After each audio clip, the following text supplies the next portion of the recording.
From the closing of Garrett Academy of Technology to the future of Burke, I sit down exclusively with former Charleston County School Board Constituent School Board member Henry Copeland for a special edition of Quintin's Close-Ups. And be sure to download the free Quintin's Close-Ups app in your Apple or Google Play stores. And listen to this interview later on iHeartRadio. Henry Copeland, it's so good to meet you. Well, it's nice to meet you finally. I've heard so much good about you, and this is a pleasure and an honor to be with you and have this conversation. Oh, thank you so much. Right. I want to have you a conversation about a lot of things because obviously you are well known in this particular area of having served on the Constituent School Board, and obviously you've been involved in a lot of political activities and campaigns, and obviously you've dealt with real estate as well. But I want to talk to you today about Garrett High School. Obviously, as you know, the Charleston County School District scheduled a meeting just last week to talk about the future of Garrett Academy High School, and it actually informed students and parents of their planning, that is, to close the school. And the letter states that the school will close in 2020, in June of 2020, at the end of the 2019-2020 school year. How do you look at this as an outsider, and how do you look at it as a former constituent school board member? There are two ways of looking, and you're right, there are two ways I can look at it and have looked at it. I'm no longer involved in the governing aspect of the school district, and even when I was, it was very limited. But at least we were in a position we could see things up close and personal, hear from parents, hear from the community, and try to address the administration and the county board. Garrett has been, you might say, on the chopping block for a number of years. It's the same pattern that they've done with other schools that they want to pull the rug out from under. But I do think that it's also important to look at it in context. In the 1970s, Garrett High School was a general, full-blown high school, one of, I think, 5 in North Charleston at the time. And it served the Air Force Base and a lot of the suburban communities along Dorchester Road and did a very good job of it. When I went to Charleston High, Garrett was a big rival as far as the athletic programs. And I went to some state conferences with some of the Garrett students, and they were top of the line. But it was just a general high school, like so many of the other high schools in those days. I left Charleston, I think, a number of years before the rearrangement of Burke High School's vocational program, and was able to look at it, certainly as a board member on the District 20 board. They did the same thing with Burke. They pulled the props out from under it. They said, well, we're going to centralize your vocational programs at Garrett. And now you're going to have to compete for a slot there. And for a while it was very popular, and very few of the otherwise eligible Burke vocational students were able to get slots at Garrett. So it was a way of effectively starving Burke to death, and which, as we can see, time has proven that. The other problem is also people who are part of the, I guess you would call it the educational industrial complex. They view the term vocational condescendingly. Never mind that STEM programs and high-tech programs are effectively vocational programs, but they're brought into the 21st century. When Burke had its vocational program, it also had a college prep program. It was a very broadly based, multi-tracked system that was highly respected. Burke was a very successful high school. I'll bet most of its history was under a so-called separate and very unequal system. It made do with less resources, but it excelled.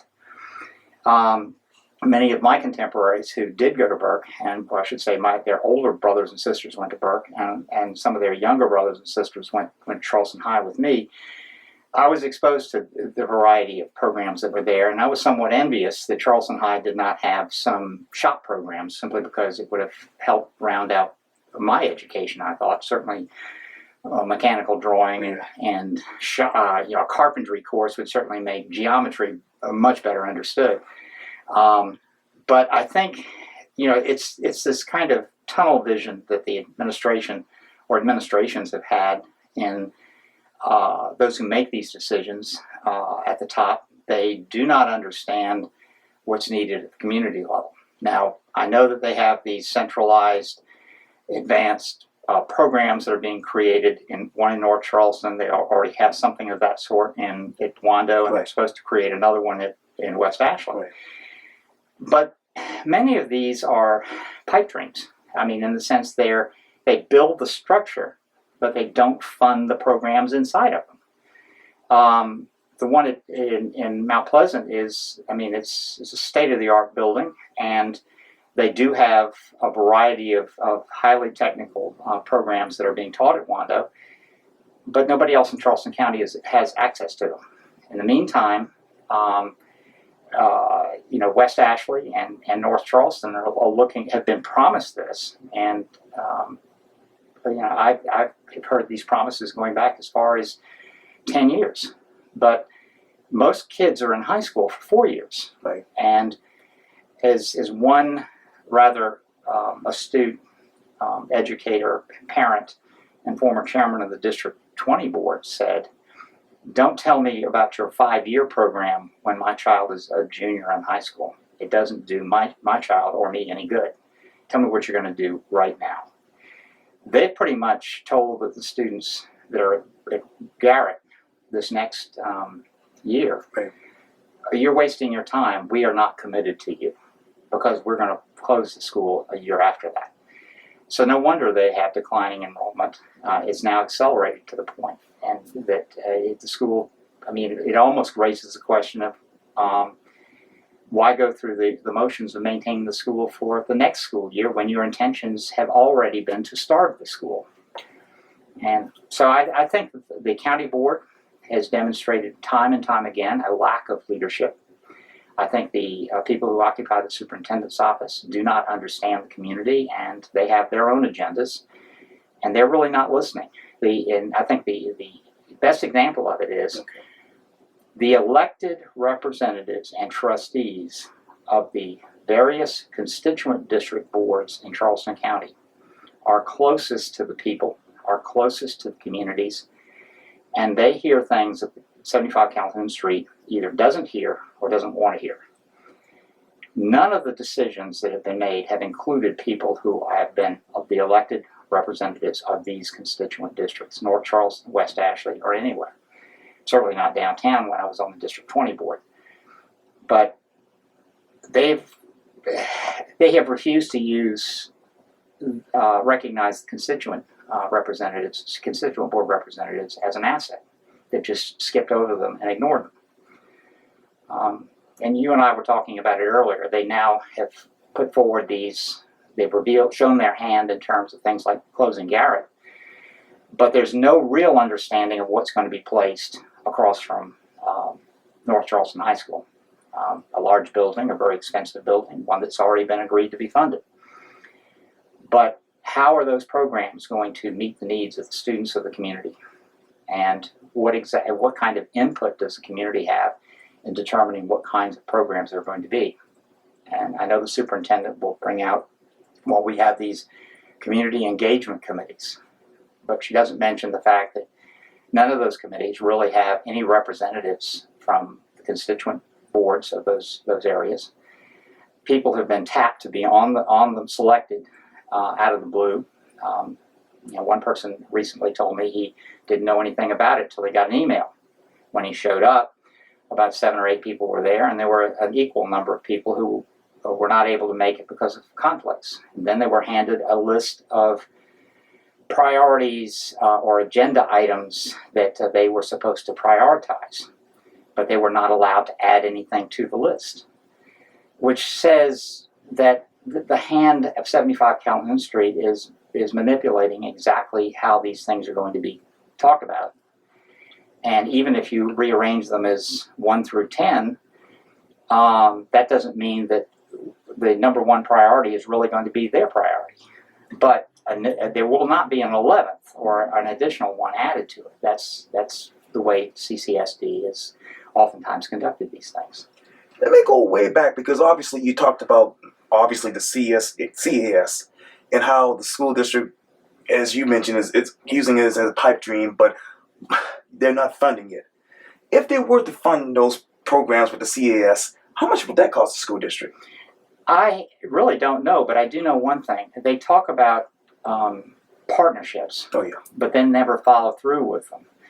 The logical partnership, and I think a former county board member said this rather logically, once these buildings are built, he would prefer to turn the keys over to Trident Tech. And that would be a terrific opportunity for these high school students to be taking courses that truly are under a certified, valid program that would give them credentials when they graduate from high school. They would not only have a South Carolina high school diploma, but they would also have a industry-ready professional certification in whatever the field was that they were taking, and probably already halfway, if not completely, on the way to an associate's degree. Let the technical colleges of South Carolina become part of the partnership. And I mean, you've already heard from some of your people that you've interviewed that, I mean, South Carolina has 24 credit hours that are required for a high school diploma. Right. North Carolina and Georgia do not. When I was in high school, they had raised the number of required credit hours from 16 to 18. And I want to say this. We have some Nobel Prize winners from South Carolina that graduated from South Carolina public high schools Right. with 16 credit hours. So the argument that you're dumbing down students by reducing the number of credit hours for a high school diploma is not valid, because the core courses that were required when I had to take 18 hours, or the Nobel Prize winners had to take 16 hours, those core courses are still required. But I think what is failed, and it's when the additional hours were put in there, it was part of this advanced professional, industrial ready certification program that has never been followed through with. Now, that's a failure of the state legislature, failure of the entire state, not just Charleston County. But Charleston County is large enough and rich enough that there's no reason why we can't take the lead on that. And if a kid in Charleston County's public school system has to take 24 credit hours, then by darn, they should be able to have 2 pieces of paper when they graduate, and both of them valuable. I mean, the high school diploma, of course, is important enough, but a industry-ready professional certificate in whatever specialized field that also has given them advanced credit for the state technical colleges or the state colleges and universities. So, I mean, I think if you're going to require the 24 hours, make it worth their while. Otherwise, back up on the 24 hours and go back down to something that's more manageable. I mean, we've got private schools and even Right. in this community Right. who their students receive full education, graduate with a diploma, and go on to USC, Clemson, or wherever, and sometimes on full scholarships, sometimes out of state to some very prestigious schools, and they don't have 24 credit hours. It's again part of that. It's not been fully developed. So I think going back to those large buildings that Right. that have been built in Case of Wando and are being promised west of the Ashley and North Charleston, give me some real understanding of what kind of programs you're going to have in there and how is that going to benefit these kids and the taxpayers who are paying for it. How much would it cost the taxpayers? They'll throw you out some numbers. I don't really know, and I would say that the year in, year out operations is really what's so expensive with a program like that. So why not bring in Trident Tech? Trident Tech. I'm familiar with some, Right. the one in the upper part of the state, but Trident Tech, and essentially engage them to operate it. So during the school day, you've got students who are regularly enrolled. After the school day, you have the community at large. You would have virtually a 24-hour campus if these buildings were brought into full use. And Trident Tech does not have one campus in North Charleston. Right. It has scattered campuses. Right. And this would be, I think, an enhancement to not only Trident Tech, but also to the educational opportunities of students in Charleston County, whether they live in east of the Cooper, North Charleston, or west of the Ashley. You talked earlier about the constituent school boards and how you feel like they're limited. Let me ask you a blunt question. This constituent school boards, are they dead or alive in your mind? I think they're very much alive, but they have been isolated, starved, and stepped over by the administration, who has refused, and I'm not talking about just the present administration, Okay. it's been going on for a long time, who have refused to recognize that these things legally exist or have potential assets, and are struggling to perform their legal duties in spite of the fact that they've been played down by the administration after administration. Let me also say this. Okay. The myth, this is the only place in the United States that has this. That's absolutely not true. You have constituent school districts in New Jersey and Michigan. Oh, yeah. And let me give you the biggest example. Most people think the city of New York is the largest public school system in the country. It's not. And now, briefly, they abolished their constituent districts, merged into one gigantic million-student public school system. And then they ran into some administrative problems, which you can understand. They have now gone back to constituent school districts. There is not a single constituent school district in the city of New York that's much larger than 15,000 students. There is no constituent school district in the city of New York that is as large as CCSD. They have gone back to local administration. They use citywide funding. Okay. They have citywide standards. And they have citywide resources that they can call upon. But Staten Island, Harlem, Lower Manhattan, they all have their own constituent districts and superintendents who are held accountable for the success and failures of their schools. In our own county of Charleston, we have Luther Seabrook, Right. who's retired. Right. He grew up in Charleston, right around the corner from Meminger Elementary, where I went to elementary school. He became the superintendent of the Harlem constituent district, and he has some terrific insight on how that is. But the idea that you have to have centralized management, centralized governance in the way Charleston County has done it, has actually ignored the fact that you have grassroots talent and ideas and understanding of what would work in this community versus another. And I think there's a good example to be able to measure the success or failure of the county board's majority or the superintendent's office. And that is, if they have been in place before or for any length of time, and Burke is still a failing school, and Lincoln had to be closed, and they keep throwing their hands up in the air and say, well, these kids don't have an opportunity over here, so we have to close their school and move them over there. And you go back and check how those students are doing 2 or 3 years later, not one thing has changed, which tells me bluntly that the superintendent's office is incompetent, that the majority leadership on the county school board is incompetent, and doing more of the same thing as they have done over and over again and expecting a different result, as we know, as heard so often, is insanity. Charleston County's students and its traditions, its resources are almost boundless. But we are dependent upon the imagination and the creativity of adept and competent leaders to make that work. Otherwise, we're just running in circles. You obviously talk about the superintendent's office and the Charleston County School Board, and a lot of people feel like they may potentially have an agenda as far as closing many of these schools and creating programs. What exactly is that agenda? I'm not even sure they are aware of it. It's the county board does not provide the leadership and the oversight of the superintendent's office that it is charged to do. And this comes back to a problem of it's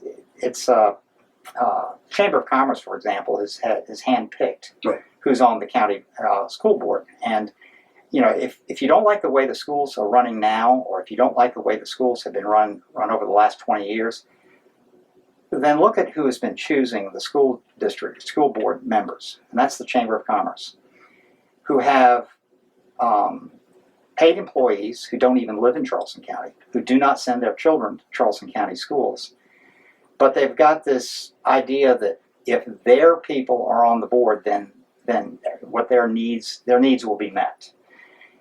I'm not sure that Boeing or Volvo or any of the companies that have come here recently are really part of all of that. They're part of the sound bites.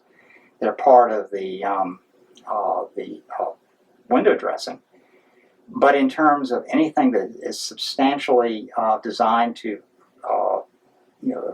train future workers for those industries and others, all you have to do is look at the vast number of students who are not meeting the qualifications today, and look at the numbers 10 years ago, look at the numbers 20 years ago, and there's not been a lot of change.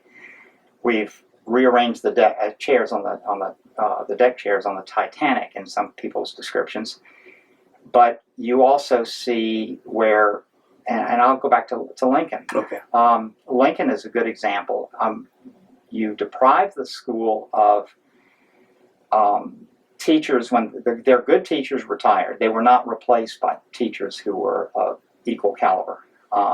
When foreign languages were reduced to one foreign language, and then when you only had 6 or 7 students in the class, you said, well, we can't justify this, so we're going to pull that. So, I mean, how many high school students can finish a high school program and be admitted into a 4-year college if that's their objective without a foreign language background?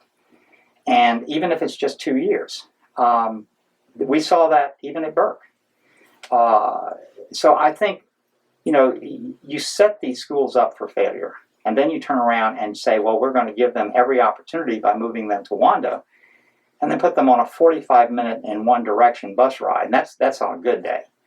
So that means that those students are on a bus for 2 hours and 30 minutes a day, Okay. and that's a heck of a commute, and it's not very effective. I think it's much better to have a small school closer to the community, but use the technical capabilities of bringing in things that you don't otherwise have. We had an excellent physics program at Charleston High when I was there, but we watched as the county school district dismantled the physics lab and took it out and put it somewhere else. I don't know where, but the point was we lost, we didn't, just because there were 6 kids in the physics class, that meant that the 6 families in 10th grade that they were anticipating their child taking physics, and the 6 families in 9th grade that anticipated their child taking physics also pulled out of the school. And that's just one example. They did the same thing at other schools that I've mentioned, and that's what I'm sure they've done at Garrett. You talked earlier about, obviously, people handpicking school board members. Obviously, as you know, the Charleston County Legislative Delegation, that is, just picked Chris Frazier to be a part of the Charleston County School Board to replace Michael Miller, who's next door at the Charleston County Register of Deeds. How was Chris Frazier handpicked in your mind? I think some of the people in the legislative delegation had the best of intentions, but were totally uninformed. I think they were inclined to follow the advice of the Chamber of Commerce because Chris Frazier is part of the in crowd, I mean, the inner circle. I'm going to say something perhaps controversial, but I can't think of anybody who is more incompetent to serve on the Charleston County School Board than Chris Frazier. After all, he was chairman of the board when the last time they went through the financial difficulties that they went through, and where was the oversight? It wasn't there. He kept saying everything is fine. Then when he steps off the board and they discover some serious problems in shortfall and unreported discrepancies in the audit, he's no longer there. But yet he was on the board and in a leadership position for the majority of the time in which these discrepancies occurred. Now, the bottom line is, I mean, Charleston County School District has been in existence as a consolidated district since the late 60s. Right. I do not know that they have had an independent audit at any time in their entire history. They've had an auditor every year, as is required by law. But they've also had the same auditor for year in and year out, and when you might say the auditor is auditing themselves, you can pretty much expect a favorable result in terms of there are no problems. It's the same auditor, by the way, that Berkeley County had. And Berkeley County, it wasn't until the bank called Berkeley County's administrators and said, we have a problem with some of the things that are crossing our banks. And when they looked at it, that's when you might say all hell broke loose. Because, I mean, in fact, they're even saying as recently as, I think, 2 weeks ago, they don't know that they'll ever know how much money was lost. But it is in the tens of millions, if not hundreds of millions, in terms of the impact to the Berkeley County school system. And it was under the same auditor that Charleston County is still using. How much money exactly did Charleston County lose during that time that Chris Frazier was under leadership as far as the school board? What was revealed, I think there was the perennial $18 million shortfall, and that would be used to justify a tax increase or whatever else. But I think I'm not exactly familiar with how what came up, but what it was some discrepancies under Michael Bobby's involvement, and if you followed him on even one of his budget reports annually, it was like watching all of them, as he would repeatedly say, it's not rocket science. Well, perhaps he was taking that too literally, and we were following along, being put at ease, or at least he was hoping that we would be, that everything is just like it was last year. And if you looked at the previous year's report, it was exactly the same. The problems that I see is there is no accountability. The budget is something that the board members find very difficult to read. And most board members, in the majority, rely on the superintendent's office to explain it. And once that explanation has been provided, whether they understand it or not, that's satisfactory to them. The superintendent's office said this, so it must be true. Okay. But in reality, they were applying for federal grants, which looked good, but you didn't look at what was required in terms of the match and where the match was coming from. Those were some of the problems. And Chris Frazier signed off on one of those as chairman, saying that the board had been informed and the board endorsed it. And the board was not informed and the board did not endorse it. Well, okay, if they had, I'm assuming $18 million in their budget or available, why were they applying for federal grants? Well, again, there is going back to what you were saying about their agenda. I'm not sure they have a clear agenda. It's just that they're doing knee-jerk reactions. Many times they're doing what they've tried before and thinking that it worked then in terms of closing a school. So I guess we'll close a few more. Well, if you're going to take that logic, let's close them all and send everybody to Wando. I mean, we'll have 50,000 students in Wando, from K through 12. Okay. I mean, that's not logical. But the thing is, using their logic of shutting schools down rather than fixing the problem, they are doing what too often times is the case. If this school is a problem, it takes too much effort to fix it, so let's just close it. Moving it and changing the name and putting it into a different building gives them some cover for a time. But when you find out that there is no real program or real idea of what the program is to be or what it's to accomplish, then when that program begins to flounder, then hopefully it's like musical chairs. You're no longer there. Somebody else has to take the route. How much time does Burke have to stay where they are in your mind? It's a beautiful campus. And, I know there are people out there saying we've got to change the name because that's part of the problem. No, it's not. Burke High School has been on that campus for over 100 years. Right. It has gone through thick and thin. It is a microcosm of South Carolina's successes and failures in public education. Do keep in mind that Burke High School, even though it did have a college prep program and a general program, It was the first public vocational high school to be established in the state of South Carolina. And it placed its graduates into high-paying, at least relatively speaking, high-paying federal jobs in World War I.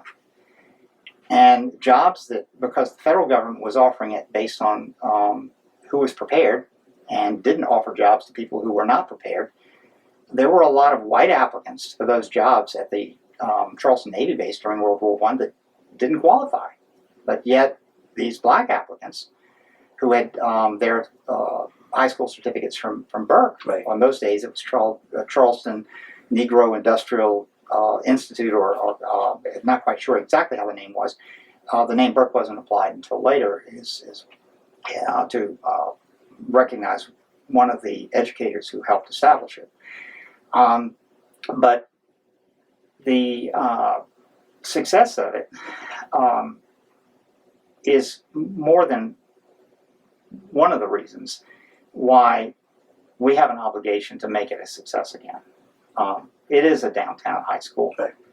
It should very definitely be serving the downtown community. And I'm going to also tell you something else about these popular phrases people like to use.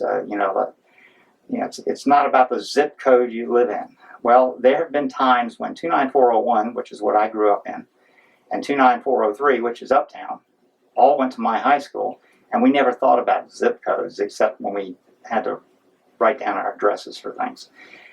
The cliche zip code referring to a high income neighborhood versus a low income neighborhood.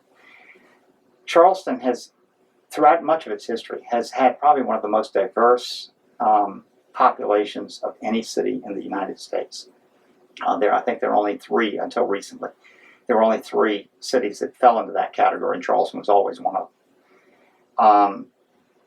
The Charleston County School System has done more, in its consolidated form, has done more to upset that, to shunt and push people into areas where their schools are overlooked, and to reserve schools for other people in certain other areas that they end up getting the attention. The one thing, as strange as it may seem, and I'm not a fan of magnet schools. Okay. The magnet school system has sort of been the lifeboat for a select few. So they don't have to attend the school in their area that doesn't offer a complete offering that they would like to have. And so they can select to go to one of the magnet schools. I believe in magnet programs, but not magnet schools. How about charter schools? I believe in charter schools because charter schools are held to a different standard in terms of meeting the diversity. And Charleston County has, I think, been one of the areas of the state where success after success. But the reason why there's such a high demand for charter schools in Charleston County is because the Charleston County Consolidated School District has done such a poor job in managing the neighborhood schools. And when I say in managing the neighborhood schools, they don't even like to use the term neighborhood schools. I mean, think of how much would be saved if we had a full array of courses at every neighborhood school and kids could walk to school and not have to take the bus. I mean, I'm not saying buses are not necessary, but there's a lot of wasted resources in order to prop up your showcase schools, and at the same time abandoning other schools because you don't know how to fix the problem. And that's why I say the superintendent's office and the county school board's majority have demonstrated the most consistent incompetency that I have ever seen in terms of a lack of leadership. We fought in District 10 west of the Ashley to save Stono Park. They wanted to take the money that had been allocated to rebuild Stono Park and move it 5 miles further out, adding to the urban sprawl that we already have a problem with. Abandoned Stono Park altogether, even though the voters had voted to rebuild Stono Park. They want to say, well, we'll move Stono Park 5 miles out. Never mind the fact that the name didn't belong there. The name belonged to the Stono Park neighborhood. Right. So the District 10 board dug in its heels and with the community, with the backing of the community, and saved the school But the more it became also obvious, and Michael Miller can certainly address this, it was the only school west of the Ashley that was not going to be, by the administration's decision, going to be rebuilt, but it was also the only elementary school west of the Ashley that had a majority minority student population. So again, the African American community was being given short shrift. We had members of our District 10 board who had gone to Stone Oak Park. When I was growing up, we had a pre-Bantam football team that played Stone Oak Park, and I think we got knocked on our rear ends. But Stone Oak Park was just a small collection of neighborhoods that were built after World War II, and Stone Oak Park was created as part of that baby boom, in 1950. But they were still occupying that same building as late as 2015. But it was a good school. It was a neighborhood school. It had the same challenges as any other school, but it had some people who were committed on the faculty. People who were the principal, Ms. Simmons, was totally dedicated to it. And but again, these people had their paychecks signed at 75 Calhoun Street, and they were a little bit concerned about rocking the boat. They wanted to save the school, but they didn't want to be out front. So we committed on the District 10 board to do just that. And sure, it's going to run between $15 and $20 million. Okay. But it's going to be an investment in that community's future. And those neighborhoods they're going through cycles. Things that were the starter homes for people with small children. Right. They later became grandparents, and they didn't have any children who actually lived in their homes. Now those houses are turning over again, and their young families with small children are moving into them again. It's not gentrification. It's a reviving of a renewing of a neighborhood because younger people have returned to that cycle. I mean, you can look at Columbia. It's Shandon. Lots of older homes with older occupants and looking kind of worn at the edges. But in the late 1970s and early 80s, when you couldn't get money anywhere else, and the interest rates were over 20%, you had a lot of negotiating going on with people's grandparents, even within their own families, because those were the only homes available. But what was the school district? It was Hand Middle School and Dreer High School. Not looking at the current list, but you're looking at lists over long term. Those were among the top schools in the state then and now. If you want to create a kind of consistency in neighborhoods, schools have to be part of that process. But if schools are constantly opening and closing, names changing, the rising and falling and their attention on the school board, you're not going to have stability in the real estate markets around it. And when I went to Memager, we had kids from South Battery all the way up to the public housing project. I was in the public school system when they desegregated. People who are now, whose names are widely known.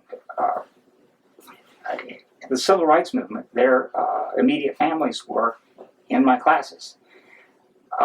Looking back on it, you might say we were in living history. But when you bring in people to run our school system who have no connection to that, who can't even fathom that idea, I don't care how many apologies they want to give on behalf of the school district. I want to know what they've really done to help kids read, to help kids expand their educational opportunities, and to dream.